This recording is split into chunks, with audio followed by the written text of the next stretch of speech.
স্ক্রিনে বর্তমানে আকাশে যে বস্তুটি উড়ন্ত অবস্থায় দেখছেন, প্রথমে আপনি মনে করতে পারেন এটি জেলিফিশ। আকাশে হয়তো জেলিফিশ উড়ছে।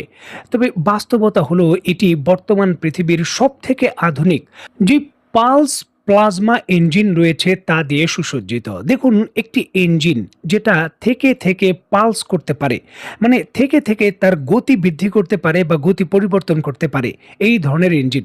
চিন্তা করুন, একটি মিসাইল শব্দের থেকেও আকাশে প্রায় 14 গুণ দ্রুত গতিতে ছুটছে।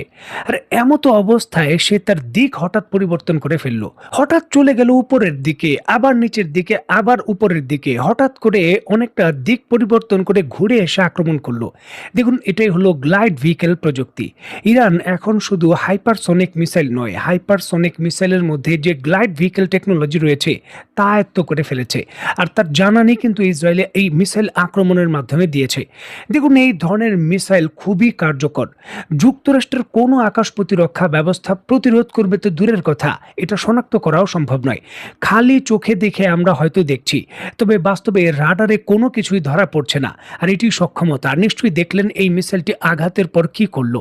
যেই মিসাইল 14 থেকে 15 হাজার কিলোমিটার রেঞ্জ বৃদ্ধি করা যায় এবং পালস রকেটের মাধ্যমে দিক পরিবর্তন করে, সেটা যুক্তরাষ্ট্রের জন্য কি করতে পারে এবার চিন্তা করুন। দেখুন, ইরানকে কেন যুক্তরাষ্ট্র হামলা করবে না? কারণ এই ধরনের গ্লাইড ভেহিকলস পালস ইঞ্জিনের যে মিসাইল রয়েছে সেটা আয়ত্ত করতে যুক্তরাষ্ট্রের আরো 10 বছর লাগবে। 10 বছর ইরান থেকে পিছিয়ে রয়েছে যুক্তরাষ্ট্র।